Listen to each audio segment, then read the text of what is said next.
मेरी आज शादी की पहली रात थी और मैं बहुत खुश था। मेरी माँ ने मेरी पत्नी की बहुत ज़्यादा तारीफ़ें की थी। कहा था ऐसी ख़ानदानी लड़की तुम्हें फिर कहीं नहीं मिलेगी। लेकिन मैं क्या जानता था ये ख़ानदानी लड़की शादी की पहली रात ही मुझे तारे दिखा देगी। मैं कमरे में दाखिल क्या हुआ, उसने घूंघट से ही चीखना चिल्लाना शुरू कर दिया। मैंने घबराकर जल्दी से आगे बढ़ा और उसका घूंघट पलटा। मुझे देखकर वो और भी तेज रोने लगी। क्या हुआ है आपको? आप ठीक तो हैं? मैंने उसे आप कहकर पुकारा तो वो और भी ज़्यादा रोने लगी। कहने लगी मेरे पेट में दर्द हो रहा है, मेरा बच्चा पैदा होने वाला है, जल्दी करें, किसी को बुलाएं, मुझे हॉस्पिटल लेकर चलें।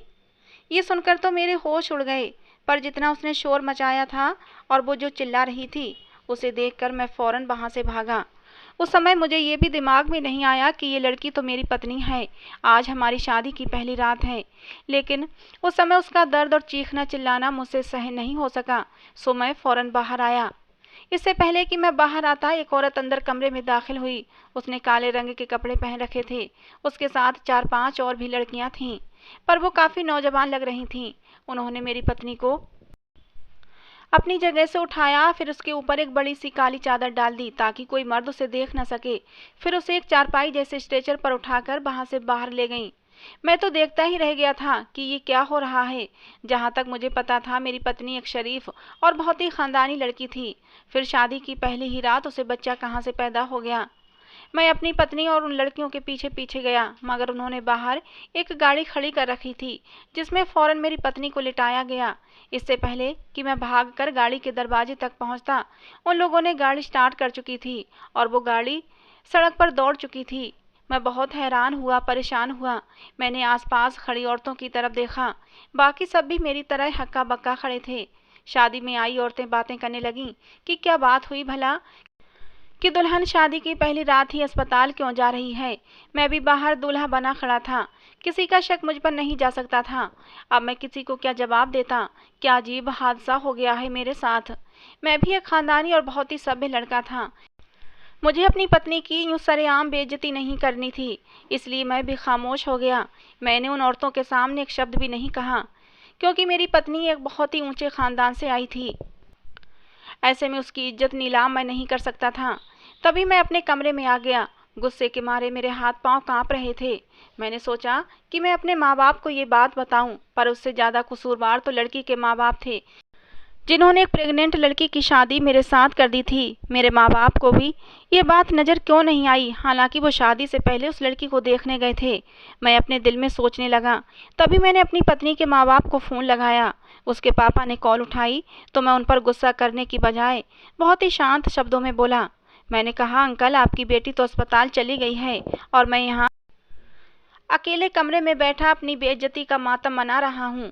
अगर आपकी बेटी किसी और के साथ चक्कर में थी तो कम से कम आप मुझे पहले ही बता देते, और फिर आपको ये शादी करने की ज़रूरत ही क्या थी।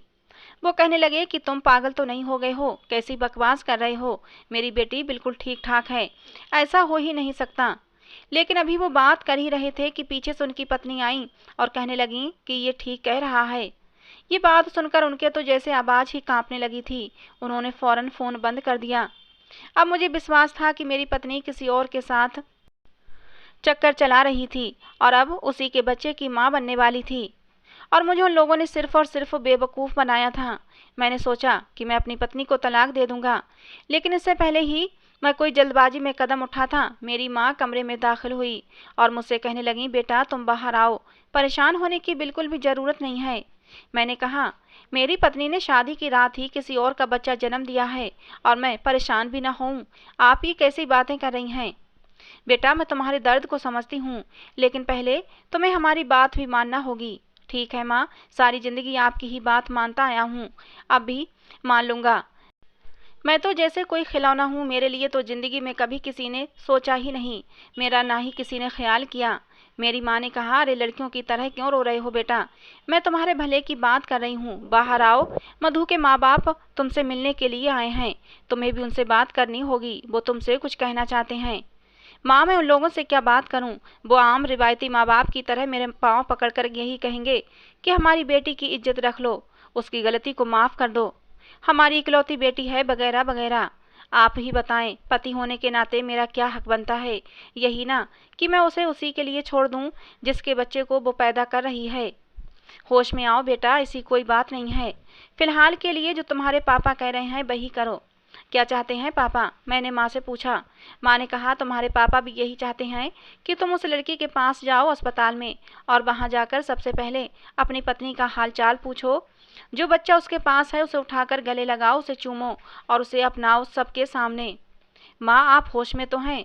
आप लोग मेरे माँ बाप हैं या दुश्मन? मैं जाकर एक गैर इंसान के बच्चे को गले लगाऊं, उसे अपनाऊं? ये हो ही नहीं सकता। मैंने कहा, बेटा जो कह रहे हैं वो तुम्हें करना ही होगा, तुम्हें हमारी कसम है। मम्मी पापा दोनों ही आ गए थे और मेरी माँ कहने लगी कि तुम्हें जाना होगा। अगर तुम ये कर लोगे बेटा और घर आओगे तो मैं तुम्हें सारी बात बता दूंगी। तुम जैसा भी कहोगे मैं वैसा ही करूंगी, और तुम्हारी किसी भी बात पर हमें कोई ऐतराज नहीं होगा।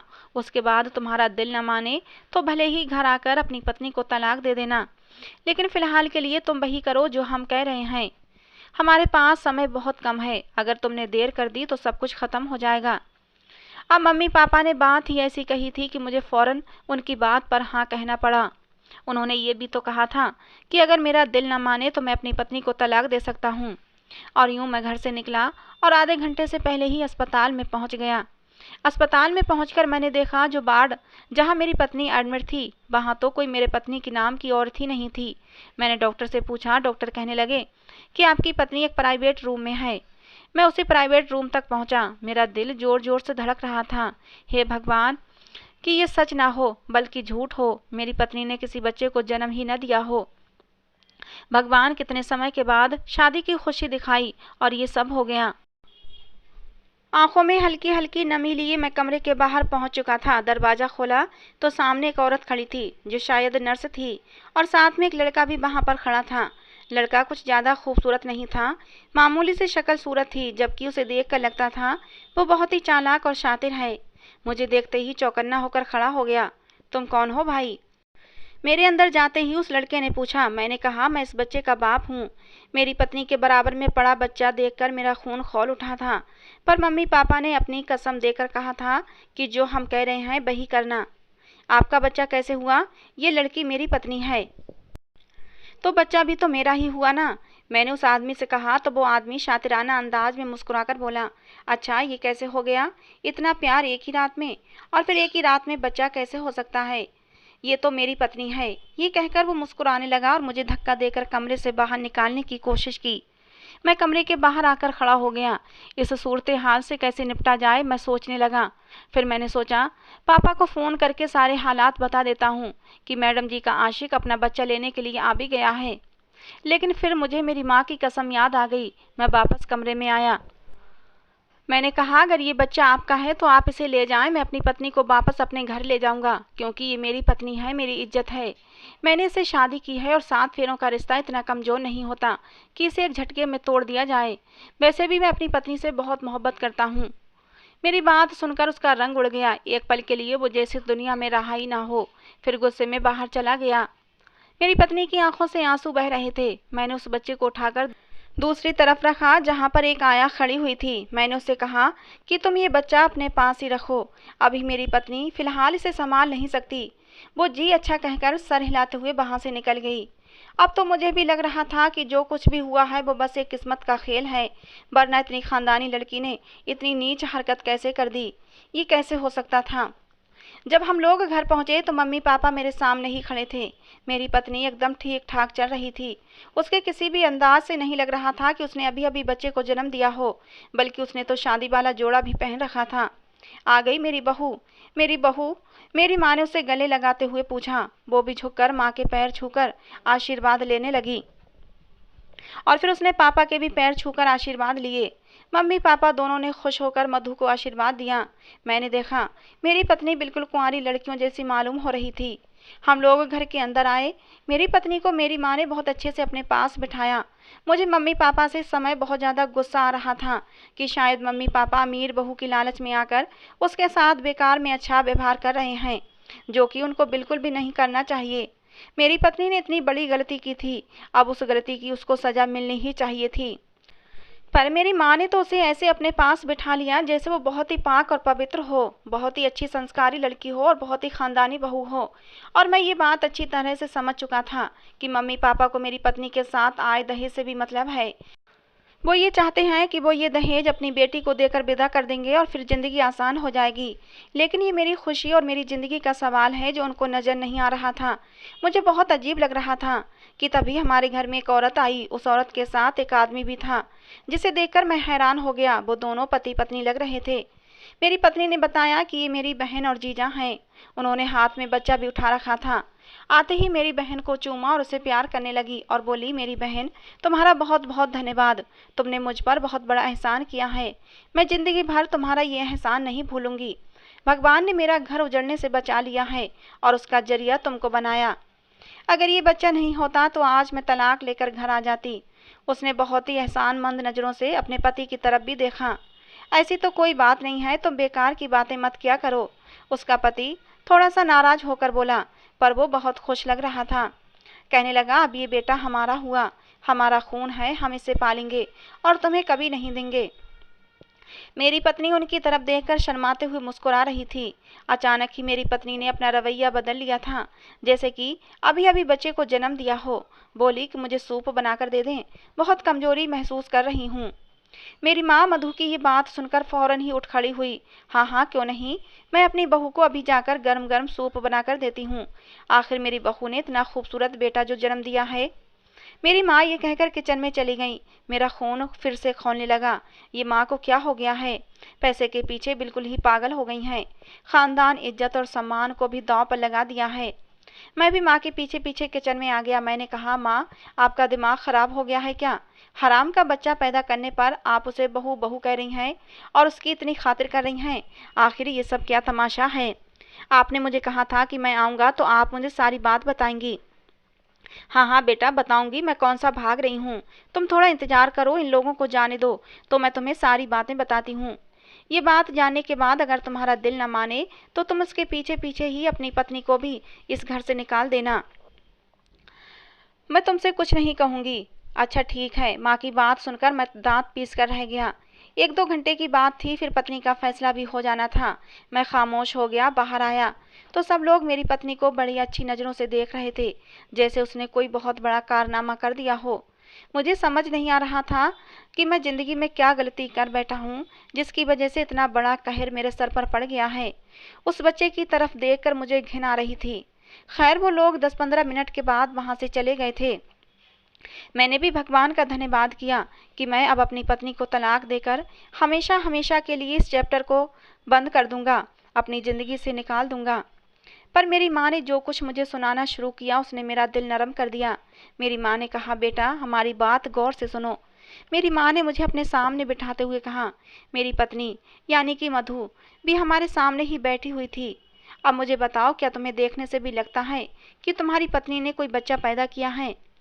मैंने उसकी तरफ गौर से देखा। माँ, मुझे क्या पता, गुनहगार को ही पता होता है कि उसने क्या गुनाह किया है। हाँ बेटा, लेकिन बच्चा पैदा करना गुनाह नहीं है। उसके साथ साथ बहुत बड़ी तकलीफ से भी गुजरना पड़ता है। और तुम्हें अपनी पत्नी के चेहरे से, उसकी सेहत से भी मालूम हो रहा है कि ये उम्मीद से थी और उसने अभी अभी 2.5 किलो का बच्चा पैदा किया है। नहीं माँ, मुझे तो नहीं लगता। मेरी माँ ने कहा, अगर नहीं लगता तो फिर भूल जाओ जो कुछ भी हुआ। माँ की बात सुनकर मुझे गुस्सा आ गया। मैंने कहा, माँ, आप ये कैसी बातें कर रही हैं? मैं इस बात को कैसे भूल सकता हूँ? और इसने अपने मुंह से कहा था कि मेरा बच्चा पैदा होने वाला है। मैं गुस्से में उठकर खड़ा हो गया था। अच्छा बैठो, हम तुम्हें सारी बात बताएंगे। दरअसल वो बच्चा इसका नहीं था। जो तुम्हारी पत्नी ने बच्चा पैदा किया है वो इसका था ही नहीं। मेरी माँ ने एक एक शब्द जमाते हुए कहा। मैं बेवकूफ़ नहीं हूँ माँ। आप कहेंगी कि ये एकदम पवित्र औरत है तो क्या मैं मान लूँगा? मैं सब कुछ अपनी आंखों से देख चुका हूँ। बेटा, अभी तुम उस औरत से मिले थे ना जो तुमने यहाँ पर देखी थी? वो मधु की बहन थी।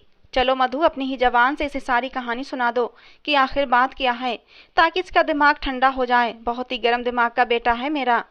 मेरी माँ ने मेरी तरफ देखकर कहा तो मधु ने बोलना शुरू कर दिया। मैं जानती हूँ कि आपको ये सब कुछ बहुत बुरा लग रहा होगा। कोई भी पति ऐसी चीज़ बर्दाश्त नहीं कर सकता, लेकिन आपने बहुत बड़ा दिल दिखाया है। मुझे समझ नहीं आता कि मैं ये बात कहाँ से शुरू करूँ। मैं उस समय बहुत छोटी सी थी जब मेरी बड़ी बहन की शादी हो गई थी। मुझे अपनी बड़ी बहन से ज़्यादा प्यारा इस दुनिया में कोई भी नहीं है। मेरी माँ अक्सर बीमार रहती थीं। मैंने ज़्यादा समय अपनी बड़ी बहन के साथ ही गुजारा है। कहते हैं कि बड़ी बहन माँ के जैसी होती है और मेरे साथ भी ऐसा ही हुआ था। मेरी बड़ी बहन ने मुझसे बहुत मोहब्बत की थी, एक माँ की तरह मेरा ख्याल रखा था और जब उसकी शादी हुई तो मैं ऐसे रोई थी जैसे मेरी अपनी विदाई हो रही हो। रो रो कर मेरा बुरा हाल था। दीदी के जाने का गम 6 महीने तक मुझसे लगा रहा। मेरा तो खाना पीना भी छूट गया था। शादी के शुरू शुरू दिनों में दीदी मुझसे जल्दी जल्दी मिलने आया करती थीं, लेकिन फिर दीदी को भी इस बात का एहसास हो गया था कि अब उनकी खुशियाँ बदल गई हैं। अब वो हमारे साथ की बजाय अपने ससुराल वालों के साथ ज़्यादा खुश होती हैं। तभी मैंने उनका भी साथ देना शुरू कर दिया था। पर इन 5 सालों में भगवान ने दीदी को औलाद नहीं दी थी। एक बार वो घर आई तो उनका चेहरा उजड़ा हुआ लग रहा था, जैसे जिंदगी ने उन्हें बहुत बड़ा सबक सिखा दिया हो। और फिर उन्होंने कहा कि उनकी सास इस बात पर ऐतराज़ करती है कि उनके यहाँ अभी तक बच्चा पैदा क्यों नहीं हुआ। मैंने दीदी को बहुत समझाया। उनके चेहरे पर आंसू थे। मैंने कहा, हम सारी समस्या का हल निकाल लेंगे, आप बिल्कुल भी चिंता मत करें। दीदी को विश्वास नहीं आ रहा था कि समस्या का कोई हल भी हो सकता है। मैंने कहा कि आप अपने पति से कहें कि हम कोई बच्चा गोद ले लेते हैं। मेरी बहन ने कहा कि ठीक है, मैं उनसे ये बात करूंगी। लेकिन दीदी के पति ने अजीब सी शर्त रख दी। कहने लगे, हम बच्चा किसी से गोद नहीं ले सकते। हाँ, अगर हमारे तुम्हारे ख़ानदान में कोई बच्चा हो जो हमारा तुम्हारा ही खून हो तो फिर मैं सोच सकता हूँ। इसके अलावा मैं किसी का भी बच्चा नहीं लेकर पालूंगा। मेरा ज़मीर ये गवारा नहीं करता कि मैं किसी गैर के बच्चे को पालूं। पहले दीदी ने अपनी देवरानी जेठानी की तरफ देखा, पर वो तो होती ही हैं नागिन जैसी आदत की, उनसे क्या उम्मीद की जा सकती है। उन लोगों ने तो साफ साफ मना कर दिया कि हम अपना बच्चा नहीं देंगे। तब दीदी ने कहा कि अब क्या करूं। मेरे जीजा जी को ये भी उम्मीद नहीं थी कि मायके की तरफ से मेरी बहन को इस मामले में किसी भी तरह की कोई मदद मिलेगी, क्योंकि जाहिर है मैं उस समय बहुत कम उम्र थी और कोई ऐसा मामला था नहीं जिससे मेरी बहन को औलाद मिल सकती। धीरे धीरे इसी उलझन में 3 साल और गुजर चुके थे। दीदी का जो रिश्ता था वो एकदम टूटने की कगार पर आ पहुंचा था। अब मुझसे दीदी की हालत देखी नहीं जाती थी। तभी मैंने अपने पापा पर जोर देना शुरू कर दिया कि आप मेरी मंगनी कर दें और जल्द से जल्द मेरी शादी कर दें। मेरी बात को समझते हुए उन्होंने आप लोगों का रिश्ता ढूंढा। आप लोग अच्छे और ख़ानदानी लगे तो पापा ने आप लोगों के साथ रिश्ता तय कर दिया। मैं मानती हूँ कि मुझसे बहुत बड़ी गलती हुई। मुझे शादी की रात ऐसा नहीं करना चाहिए था, लेकिन मैं क्या करती। डॉक्टर की दी हुई रिपोर्ट के मुताबिक वही समय बच्चा पैदा होने का था और वैसे भी शादी की तारीख कुछ लेट रखी गई थी। 10 दिन मेरे ऊपर ही चढ़ चुके थे रिपोर्ट के अनुसार।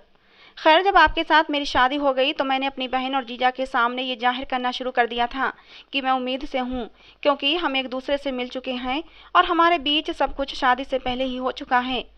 मेरे जीजा को इस बात पर कोई भी ऐतराज़ नहीं हुआ और मेरी बहन को भी भला क्या ऐतराज़ होता। मैंने उनसे वादा किया था कि ये बच्चा मैं उन्हें दे दूंगी, लेकिन असल में मैं तो उम्मीद से थी ही नहीं। आपको तो पता है, हमने तो मुश्किल से ही एक दूसरे का चेहरा देखा था। पर क्योंकि मेरे जीजा किसी और की औलाद को पालना नहीं चाहते थे तो मजबूरन मैंने ये ड्रामा रचाया था कि ये बच्चा हमारा है। फिर मैं अस्पताल में जाकर इतना बड़ा नाटक किया। ये बात मेरे जीजा और दीदी को भी पता चली कि मैं शादी की रात ही अस्पताल गई हूँ, तो दीदी और जीजा को यकीन हो गया कि ये वही बच्चा है जिसके साथ मैं उम्मीद से थी। बस फिर क्या था, मेरी दीदी और जीजा फौरन वहाँ पहुँचे। उन्होंने इस बच्चे को अपने हाथों में लिया और फिर वो उसे लेकर चले गए। मेरे पापा को भी मेरी इस बात पर बहुत बड़ा धक्का लगा था। उन्हें पहले से सारी सच्चाई पता नहीं थी। उन्हें शायद दिल का दौरा ही पड़ जाता। वो तो भगवान का धन्यवाद कि आपके मम्मी पापा ने समय पर रहते मसले को हल कर लिया, वरना तो मेरी ज़िंदगी नरक बन जाती। मैं कहाँ जाती और क्या करती। मैंने आपके बारे में बहुत तारीफ़ें सुन रखी थीं। मैंने सुन रखा था कि आप बिल्कुल भी छोटी सोच वाले नहीं हैं, लेकिन जब आपका व्यवहार देखा फिर मैं सोचने लगी, क्या पता आप भी बाकी मर्द जैसे हों और फिर आप मुझे तलाक दे दें। इस मामले के बाद मुझ पर विश्वास ना करें। तभी मैंने आपके विश्वास को आजमाने के लिए अस्पताल से ही एक लड़के को बुलाया और अपने कमरे में उसे खड़ा किया। उसे कहा कि वो आपसे कहे कि मैं इस बच्चे का बाप हूँ, ताकि मैं आपके सब्र का इम्तिहान एक बार में ही ले लूँ। मुझे पता चल जाए कि आप मुझे इस सब के सच बताने पर स्वीकार करेंगे या नहीं। यह सारी ज़िंदगी मुझे ताने ही देते रहेंगे, इसलिए मैंने झूठा नाटक खेला था। अब अगर आपने मुझे माफ़ कर दिया हो तो हम अपनी ज़िंदगी नए सिरे से शुरू कर सकते हैं, वरना मैं आपके किसी भी फैसले के लिए तैयार हूँ। मेरी पत्नी ने सर झुका लिया था। मुझे गुस्सा तो बहुत आया, लेकिन अस्पताल में मौजूद उस लड़के ने जो कुछ कहा था वो मुझे कुछ गड़बड़ लग रही थी। मैंने अपनी पत्नी से उस समय तो कुछ नहीं कहा। अस्पताल में जाकर मैंने उस लड़के की खोजबीन कराई। पता चला वो तो वहीं पर काम करता है, कभी उसका किसी लड़की के साथ चक्कर नहीं रहा। वो वहाँ पर मौजूद एक नर्स ने भी मुझे बताया कि तुम्हारी पत्नी ने इस लड़के को झूठ बोलने के लिए कहा था और उसके लिए तुम्हारी पत्नी ने उसको कुछ पैसे भी दिए थे। तभी उसने झूठ मूठ का उस बच्चे को अपना बच्चा कहा था। और वो बच्चा जिसे आपकी पत्नी अपना कह रही थी, वो तो अस्पताल में ही एक दूसरी औरत ने उस बच्चे को जन्म दिया था। औरत ने बच्चे को जन्म दिया था और वो औरत बच्चा पैदा करते हुए मर गई थी। उसके पति ने उस बच्चे को अपनाने से मना कर दिया था। हम तो उस बच्चे को अनाथ आश्रम में देने वाले थे, लेकिन तुम्हारी पत्नी ने कहा ये बच्चा मुझे दे दो। सारी कानूनी कार्यवाही करने के बाद वो बच्चा तुम्हारी पत्नी को दे दिया गया था। अब मुझे अपनी पत्नी पर विश्वास आ गया था। उसके बाद मैंने नए सिरे से अपनी ज़िंदगी शुरू की। अब भगवान की कृपा से हमारी अपनी भी औलादें हो चुकी हैं। मुझे अपनी पत्नी और अपने बच्चों से बहुत प्यार है, लेकिन साथ ही साथ मुझे इस बात की भी खुशी है कि मेरी पत्नी के सब्र और हिम्मत की वजह से उसकी बहन का घर भी बस गया था। तो दोस्तों, ये थी आज की हमारी कहानी। आपको कैसी लगी कमेंट बॉक्स में ज़रूर बताना। पसंद आई हो तो प्लीज़ लाइक करना। रोज़ एक नई कहानी सुनने के लिए हमारे चैनल को भी सब्सक्राइब करना। कहानी को अंत तक सुनने के लिए आप लोगों का बहुत बहुत धन्यवाद दोस्तों। मिलते हैं अगली किसी नई कहानी के साथ।